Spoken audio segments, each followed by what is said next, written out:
Hello students, अब हम लोगों ने 8.1 प्रश्नावली का जो है 5 क्वेश्चन को सॉल्व कर लिया। अब छठा क्वेश्चन में देखते हैं छठा क्वेश्चन में क्या लिखा हुआ है। तो चलो आते हैं। तो क्या लिखा हुआ है, यदि एंगल ए और एंगल बी न्यून कोण है, मतलब न्यून कोण किसे कहते हैं, 90 से छोटा। और फिर क्या बोला गया, जहां कोस ए बराबर कोस बी है तो दिखाए कि एंगल ए और एंगल बी बराबर है। तो ये हमारा क्वेश्चन रहा। तो हमें कॉपी में सजाना कैसे है, तो कॉपी में सजाना तो दूसरे तरीका से, बोर्ड को हम क्या करते हैं, 2 भागों में बांट ले रहे हैं ताकि क्या है, बनाना इजी हो जाए। ठीक है, तो लिख सकते हैं हम लोग क्वेश्चन 6। पहले लिखेंगे दिया है, क्या दिया हुआ, दिया है कि एंगल ए और एंगल बी कैसा है, न्यून कोण। तो लिखते हैं एंगल ए तथा एंगल बी एक क्या है, न्यून कोण है। न्यून कोण है मतलब एंगल ए और एंगल बी को क्या करना है, न्यून कोण। और कोस ए बराबर कोस बी दिया हुआ है, कोस ए बराबर है कोस बी के। ठीक है, ये भी दिया हुआ है। तो हमें क्या सिद्ध करना है, हमें सिद्ध करके बताना है कि एंगल ए और एंगल बी जो है वो कितना डिग्री है, एंगल ए और एंगल बी जो है वो दोनों एक दूसरे के बराबर है। चलो ये क्वेश्चन को लिख लिए। अब देखना है, जब क्वेश्चन लिख ही लिए तो इसे समझना है कि समकोण त्रिभुज हम जानते हैं कि समकोण मतलब कि जो त्रिकोणमिति है वो समकोण त्रिभुज के लिए बनता है। तो हम यहाँ पे लिख सकते हैं कि एंगल ए और एंगल बी न्यून कोण बनाना है। ठीक है, तो बोलते हैं अब माना कि चलो माना कि क्या मानते क्या है कि यहीं डायरेक्ट बना लेते हैं। तो यहाँ पर एक त्रिभुज खींचे, ठीक है ना, एक समकोण त्रिभुज खींच लिए। और क्या बोला गया है कि एंगल ए को और बी को न्यून कोण की जगह पर रखना, मतलब कि एंगल ए को और एंगल बी को जो है वो न्यून कोण की जगह पर रखना, समकोण की जगह पर मत रखना। क्योंकि ये बताना 90 से छोटा, ये भी 90 से छोटा। बोला गया कि ए और बी को न्यून कोण रखना, मतलब कि अब जो बच गया ये सी, तो सी को समकोण रख लेते हैं। ठीक है, और क्या बोला गया कि कोस ए बराबर कोस बी है। चलो इसमें इसका कोस ए, इसका कोस निकालेंगे और इसका कोस निकालेंगे, वो दोनों एक दूसरे के क्या है, बराबर है। तो सिद्ध करना है कि एंगल ए एंगल बी के बराबर है। ठीक है, अब यहाँ पे समझना है। अब लिखेंगे, अब यहाँ हमें एंगल ए एंगल बी एक न्यून कोण है, इसमें ही लिख लिए कि चलो एंगल ए और एंगल बी न्यून कोण है। अब इस चीज से इसको तो चल के फिगर में बना लिए। अब इसे तो लिखेंगे कोस ए और कोस बी के बराबर है। तो लिखेंगे चूंकि कोस ए जो है वो कोस बी के क्या है, बराबर है। मतलब कि एंगल ए मतलब कोस ए और कोस बी के दोनों एक दूसरे क्या है, बराबर।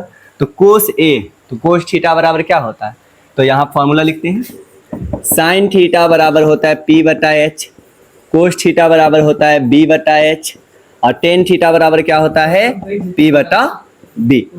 ये बोले कि इतना ही याद करना है। और साइन का उल्टा क्या होता है, कोसेक। ठीक है, और कोस का उल्टा क्या होता है, सेक। टेन का उल्टा क्या होता है, कोट। तो अब ये सब का मान क्या होगा, तो बताओ, पलट देना है। साइन का उल्टा जब कोसेक होता है तो कोसेक थीटा बराबर क्या होगा, एच बटा पी। कोस का उल्टा सेक होता है, सेक थीटा बराबर क्या होगा, एच बटा बी। उसका टेन का उल्टा कोट होता है तो कोट थीटा बराबर क्या होगा, बी बटा पी। तो ये तो ऐसे ही याद हो जाएगा, हमें 3 ही याद रखना है।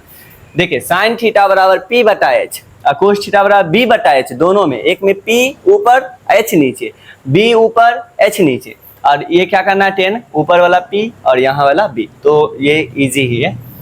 अब देखना है कोस थीटा बराबर क्या होता है, मतलब थीटा जब ए है तो कोस ए बराबर क्या होगा। तो यहाँ देखें कि इसके सामने वाला ये जो यहाँ पर 90 डिग्री है, 90 डिग्री के आगे वाले को तो हम एच कहते हैं।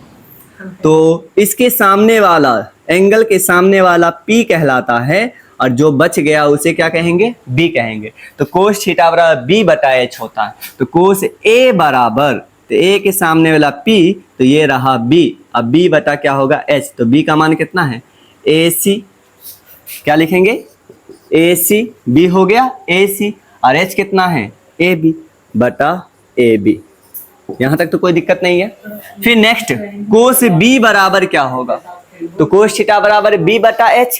तो B के लिए बताना, B के सामने वाला ये कहलाएगा इस बार P, और ये तो एच है ही, तो एंगल के सामने वाला पी, तो जो बच गया बी, तो बी कितना है बी सी, तो बी सी बता एच कितना है ए बी, तो ये हो गया।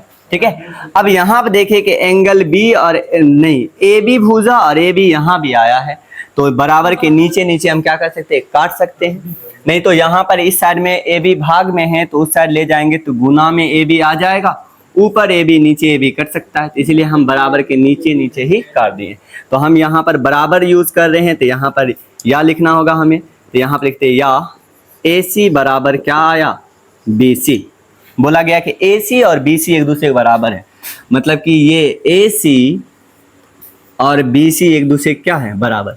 अब बताओ ये और ये एक दूसरे के बराबर है, तो ये भुजा और ये भुजा एक दूसरे क्या हुआ बराबर हुआ, तो हम बोलेंगे ये जो त्रिभुज है समद्विबाहु त्रिभुज है। तो याद रखना समद्विबाहु त्रिभुज के सामने वाला कोण इस भुजा के, मतलब समद्विबाहु, ये दोनों समद्विबाहु त्रिभुज है, तो जो समान भुजा होता है ये भुजा के सामने वाला ये कोण, ये भुजा के सामने वाला ये कोण भी एक दूसरे के बराबर होगा। तो हम लिख सकते हैं कि इसीलिए जो है इसके सामने वाला, मतलब कि BC के सामने वाला, BC के सामने वाला कौन है, BC के सामने एंगल A है और AC के सामने क्या है एंगल क्या है B है, तो हम बोल सकते हैं इसीलिए एंगल A और एंगल B एक दूसरे के क्या होगा बराबर होगा। तो ये समझ में आया, क्योंकि भुजा बराबर है तो हम एंगल भी क्या करेंगे एक दूसरे के बराबर करेंगे। अब रही बात, हमें तो समझ में आ गया, लेकिन जो कॉपी चेक करें हम कैसे लिखे हैं क्यों लिखे हैं वो तो समझ में आना चाहिए। तो यहाँ पर लिख देते हैं चूकी करके, ठीक है, यहाँ पर चूकी करके लैंग्वेज में लिख देते हैं। मेरे पास यहाँ पे जगह थोड़ा कम है तो हो सके नहीं लिख पाए, तो लेकिन यहाँ पर कुछ लिखना है, और वो क्या लिखना है हम यहाँ पर अच्छी तरीके से लिख देते हैं, फिर यहाँ पे लिख लेना है। ठीक है, तो लिखेंगे चूंकि समद्विबाहु त्रिभुज में समान भुजाओं के सामने वाला कोण भी एक दूसरे के बराबर होंगे। मतलब यही चीज हमें क्या करना है यहाँ पर लिख लेना है। तो ये क्वेश्चन आराम से बन गया, क्योंकि हमें यही तो प्रूव करना था एंगल ए एंगल बी के बराबर है। ये समझ में आ गया।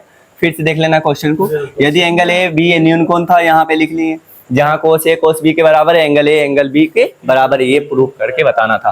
तो इस तरीका से बनाना है, 2 मार्क्स के लिए पूछा जाता है। तो ये बहुत ही ईजी रहा।